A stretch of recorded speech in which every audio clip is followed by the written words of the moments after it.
Ilana Canepa, nesta sexta-feira nós tivemos aqui no Brasil a triste marca de 600 mil vítimas da Covid-19, uma marca que mais cedo ou mais tarde chegaria, né? O ritmo de crescimento das mortes, felizmente, reduziu bastante, né? Se a gente observa pelas curvas, os gráficos, né? A gente tinha, no pico ali da segunda onda, a gente até comentou sobre isso, 100 mil foi um tempo, 200 mil foi aquele tempo menos um tanto, aí para frente até 400 foi muito próximo, né? A gente esticou muito o número de vítimas da doença, alongou um pouco mais.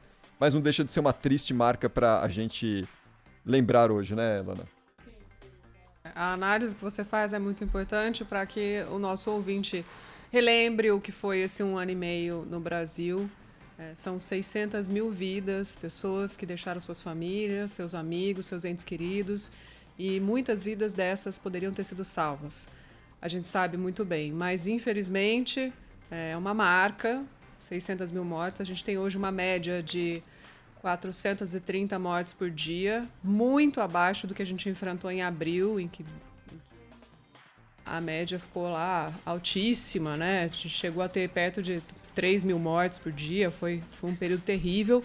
E desde então, a queda tem sido constante, no máximo ficamos em estabilidade por algumas semanas, depois queda de novo. Estabilidade e queda é óbvio, resultado óbvio da vacinação, da campanha de vacinação, do avanço da nossa campanha, que já tem quase 70% da população com a primeira dose, e a segunda dose também avançando rapidamente. Mas a análise que você faz é bem pertinente, Cris, porque a gente demorou de março a agosto para ter as primeiras 100 mil mortes. Depois foi em 75 dias, em 36 dias, 100 mil mortes. 100 mil mortes. A velocidade, a pandemia acelerou muito e de maneira muito rápida. E agora, nesse ano de 2021, na segunda parte do ano principalmente, a gente percebe como a vacina salva vidas. Como a decisão de tomar a sua primeira dose, tomar a sua segunda dose dentro do prazo, tomar a dose de reforço para quem tem que está na fila da dose de reforço, como ela tem ajudado a controlar a situação nesse momento.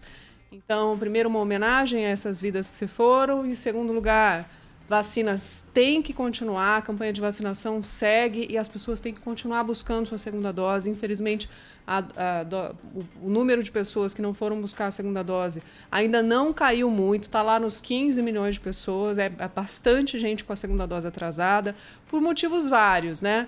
A gente sabe que as pessoas às vezes pegam uma gripe, pegam alguma coisa, ou tem que tomar uma outra vacina, acha que não é compatível, espera um pouquinho, pega a Covid, tem que esperar um pouquinho, mas não deixe de buscar a segunda dose, é um alerta importante, e não deixe de usar máscara, mesmo que isso esteja em discussão.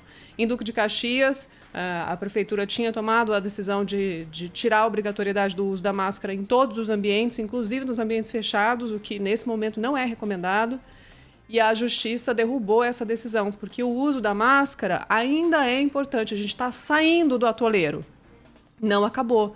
Como eu disse, a média de mortes por dia está em torno de 400, bem abaixo do que a gente teve no começo, mas ainda temos cerca de 400 mortes todos os dias por Covid. Então, vamos ouvir o que disse o ministro Queiroga sobre esse assunto. A Fiocruz prevê que o caráter pandêmico da doença... Opa, peraí que eu apertei. Isso não era errado, Alana. Vamos lá. Absolutamente contrário a essas leis. Certo? Absolutamente contrário a essas leis. Aliás, vamos aqui dizer, a Lei 8.080 é um dos regulamentos sanitários mais avançados do mundo. Não precisamos de lei sanitária nenhuma mais. É o ministro tentando justificar ali que ele é contrário à obrigatoriedade do uso da máscara. Isso está em discussão. Vai sair uma recomendação formal por parte do Ministério da Saúde, mas hoje os secretários de saúde de vários estados assinaram uma carta, uma nota, pedindo para que essa obrigatoriedade não seja retirada agora, para que ela se mantenha pelos próximos meses, para que a gente continue no caminho certo. Acho que os especialistas, pelo menos eu conversei com um especialista e li alguma opinião de outros, nesse caminho também de manter a obrigatoriedade, principalmente em ambientes fechados. Em ambientes abertos, isso está em discussão. Ok, máscara continuar, vacina continuar no rumo certo. E tem uma outra discussão que é a nossa campanha de vacinação do ano que vem. Cris, está preocupando muita gente, a CPI da pandemia provocou o Ministério da Saúde, que ontem mandou uma resposta, E o ministro tem uma visão mais otimista, mas os cenários que foram colocados para a CPI da pandemia levam em consideração uma campanha idêntica a essa que a gente fez ao longo desse ano, 2 doses para todo mundo acima de 18 anos, no caso agora acima de 12 anos, e mais uma dose de reforço para idosos e pessoas com problema de imunidade. Aí a gente precisaria de um reforço, uma quantidade muito maior de doses, mais de 300 milhões de doses, e temos 154 milhões já garantidas para o ano que vem. Em todos os cenários temos que comprar vacina, ok? Um cenário, a campanha é igual a de hoje. No outro cenário, uma campanha um pouco menor do que a de hoje, só uma dose para o pessoal de maneira geral e 2 doses para quem precisa de dose de reforço. E num terceiro cenário, só uma dose de reforço para todo mundo. Aí eles fizeram esse exercício, esse plano, e encaminharam para a CPI, dizendo, bom, vamos precisar de comprar mais vacina.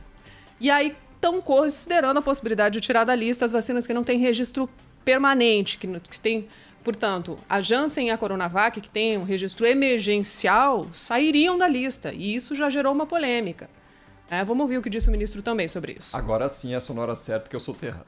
A Fiocruz prevê que o caráter pandêmico da doença possivelmente termine no primeiro trimestre do ano de 2022. Isso é uma previsão. A gente gostaria que fosse antes, mas pode ser depois.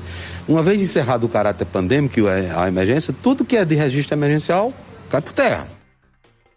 O problema é que, junto com os documentos que foram enviados à CPI, tem uma nota do Ministério questionando a eficácia da Coronavac. De maneira meio genérica, porque uma das pesquisas, lá do começo, antes da efetividade ser comprovada, uma das pesquisas de eficácia mostrava uma redução muito expressiva da eficácia da Coronavac para pessoas com mais de 80 anos. Isso não significa que a vacina precisa ser excluída do nosso Plano Nacional de Imunização. Caso ela consiga o registro permanente, ela pode ser mantida para vacinados mais jovens. Não tem problema nenhum. E o Instituto Butantan, de qualquer forma, já publicou uma nota, encaminhou uma nota para a gente, dizendo que as pesquisas de efetividade, que são a eficácia na prática, já mostraram que a Coronavac reduz as mortes, internações e casos graves em 70%. De maneira geral, inclusive para idosos. Então, contestando a informação que foi encaminhada pelo Ministério da Saúde à CPI da pandemia. Resumo da ópera, agora é o momento de planejar mesmo. Então, a gente tem que continuar com a nossa campanha de vacinação. Ainda temos mais de 1,5 milhão de doses aplicadas todos os dias. E para controlar essa pandemia, a gente ter um pouquinho de tranquilidade para tocar 2022, essa é a hora, Cris, de planejar.